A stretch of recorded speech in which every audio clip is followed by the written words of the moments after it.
మహావేడుకల నింగి నేల పసుపుమయమై పరవశించేలా అంగరంగ వైభవంగా జరుగుతున్న మహానాడు పండుగ వేళ 10 కోట్ల తెలుగు తమ్ముళ్లకు, ఆడపడుచులకు, రైతన్నలకు, శ్రమజీవులకు, దేశ విదేశాల్లో తెలుగు కీర్తి పతాకాలుగా వెలుగొందుతున్న మన బిడ్డలకు వివిధ రంగాలలో తమ ప్రజ్ఞ పాఠవంతో తెలుగు తల్లికి సాంస్కృతిక, సాంకేతిక, సాహిత్య నీరాజనమిచ్చిన కళాకారులకు, మేధావులకు, శాస్త్రజ్ఞులకు, విజ్ఞులకు, ముఖ్యంగా నా పసుపు జెండాను కుండెల మీద మోస్తున్న తెలుగుదేశం కార్యకర్తలకు నా హృదయపూర్వక నమస్సుమాంజలి.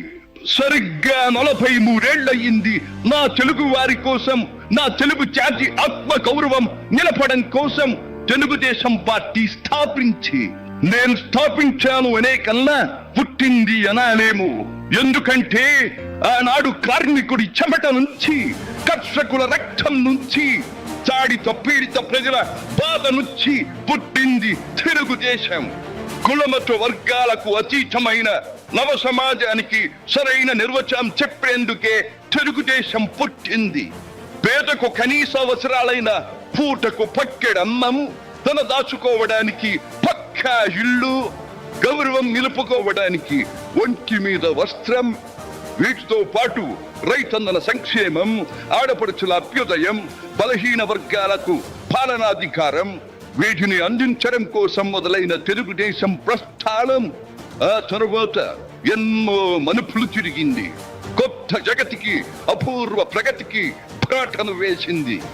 హైదరాబాద్, సికింద్రాబాద్లకు ట్యాంకు బండతో నేను సాంస్కృతిక వారధి కడితే, ఆ తరువాత సైబరాబాద్ అనే కొత్త నగరాన్ని పుట్టించి తెలుగు నేలకు, ఆధునిక ప్రపంచానికి సాంకేతిక వారధిని కట్టించిన వాడు చంద్రబాబు.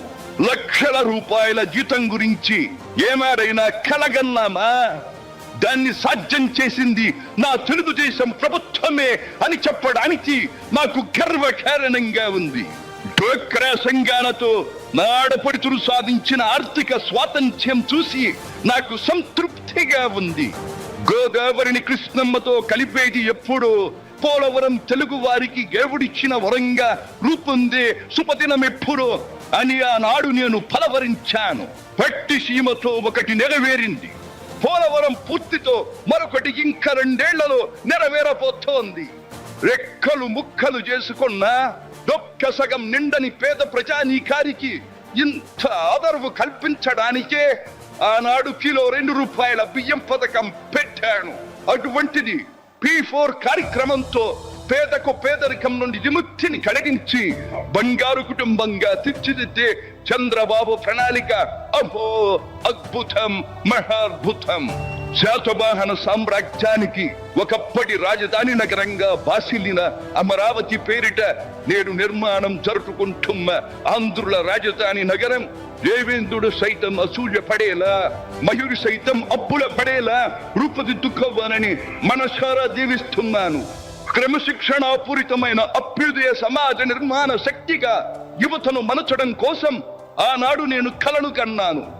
యువగణానికి ప్రాధాన్యమిచ్చి యువశక్తికి పదును పెట్టి నా కలను నేడు తీరుస్తున్నాడు నా మనవడు లోకేష్. అంతేకాదు, అధికారానికి సరైన నిర్వచనం మానవ సేవ అని ఆనాడు నేను పాటించిన నియమాన్ని నేడు గతంలో ఆచరించి పార్టీ కార్యకర్తకైనా సాధారణ పౌరుడికైనా అండగా నిలుస్తూ నా వారసత్వానికి వన్నెదిస్తున్నాడు లోకేష్.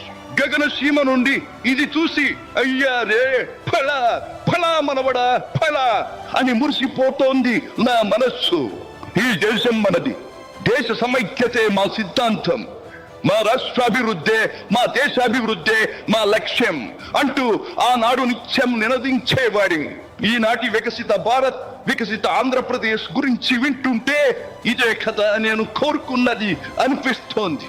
చివరిగా ఒక్క మాట, తెలుగు నేల నలు చెరుగుల పాడి పంటలతో పారిశ్రామిక వికాసంతో పరవశించాలని, తెలుగులాట ప్రతి ఇంట నిత్య వసంతాలు చెందాలని, ప్రజల కోసం అంకిత భావంతో ప్రభుత్వం చేస్తున్న కృషి ఫలితం కావాలని ఆకాంక్షిస్తున్నాను. సెలవు. సర్వే జన సుఖినో భవంతు.